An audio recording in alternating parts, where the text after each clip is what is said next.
What's up everybody, it's Luke from Checkmate, doing a different style of video where instead of looking at past Steam games and making lists out of them, we're going to look at some upcoming Steam games in 2018. I hope you're having a great day and I hope you're excited to look with me at what I think are potentially the best upcoming 2018 open world Steam games.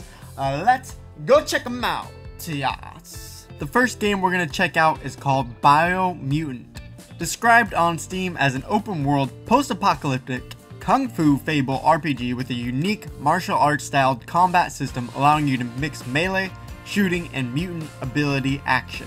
I think this one is one of the ones that I'm most excited for because it just seems unique and has a little bit of a different feel than maybe another classic open-world game, first and third person shooter.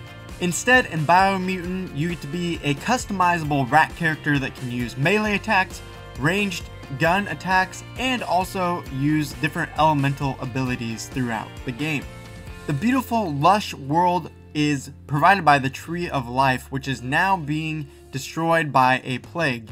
The tribes in the world are apparently divided over how to handle this, and your role is to unite them or to bring them down. According to an IGN article, Biomutant should have freedom in how you traverse the world, engage in quests, fight in combat, and how you shape the future of the Biomutant world.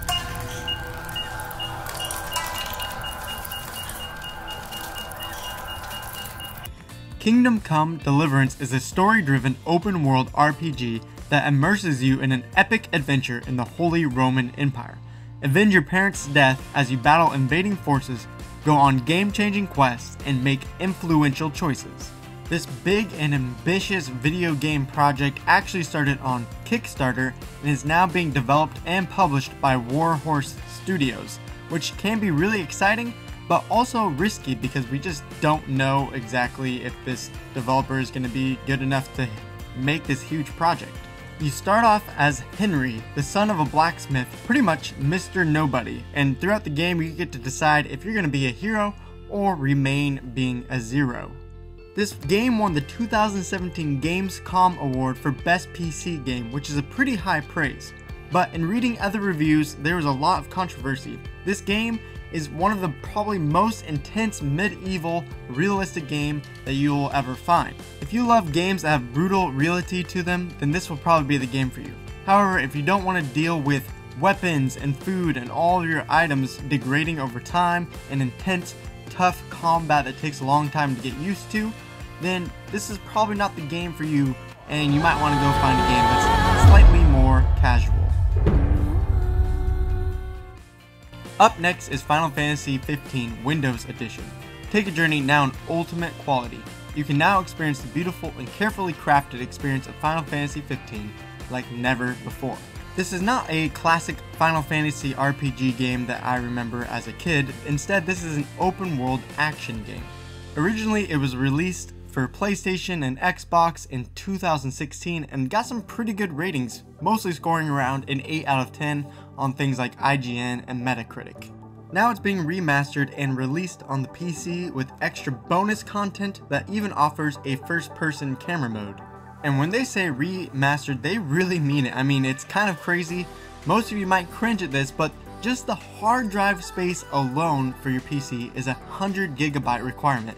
And if you want to play it in the 4K mode, then you're going to need to clear a whopping 155 gigabytes of storage. This game has definitely already proven itself as a really great game though, and it looks quite gorgeous to me playing it on the PC. So if you have enough space, you have enough specs, and you're into the Final Fantasy genre, well, it looks pretty darn good to me.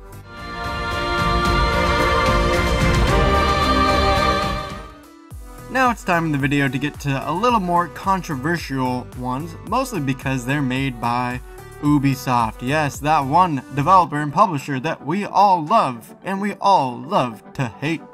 This one also has a little bit of worry because the original game, The Crew, only got about a 66% rating on Steam, and yes, while The Crew 2 promises to make everything better, can we really trust it?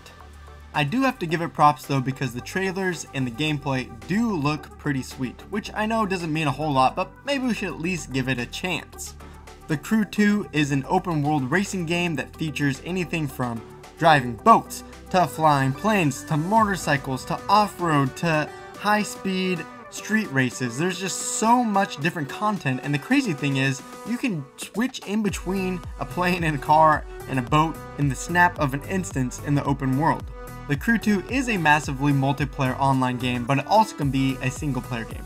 Although, of course, with most Ubisoft games, they always have to be connected online to Uplay, which I know annoys the crap out of a lot of us. A lot of people said it had a great showing at E3 and that we can be excited for this game, although with most Ubisoft games, you might want to wait till it's released first, see how it goes for other people, and then pick it up if it is worth its price tag. Now that's the skill that wins no matter what the engine, no matter what the track. It's about that 2-year marker time where we get another Far Cry game from Ubisoft. Whether you love that they continue the series over and over again is up to you, but the games have been pretty successful over the years, with Far Cry 3 probably being the most successful out of all of them. Personally, I've only played Far Cry 4, which I know is a little bit more controversial, and since I didn't have anything to compare to Far Cry 3, I actually enjoyed the game. Now, will Far Cry 5 bring back the glory days of Far Cry 3? It's of course yet to be determined. However, it does look pretty cool being set in Montana and fighting against a religious cult leader. Now, I don't know about you guys, but taking down an insane religious cult sounds like one of the most intense, scary settings that you could have.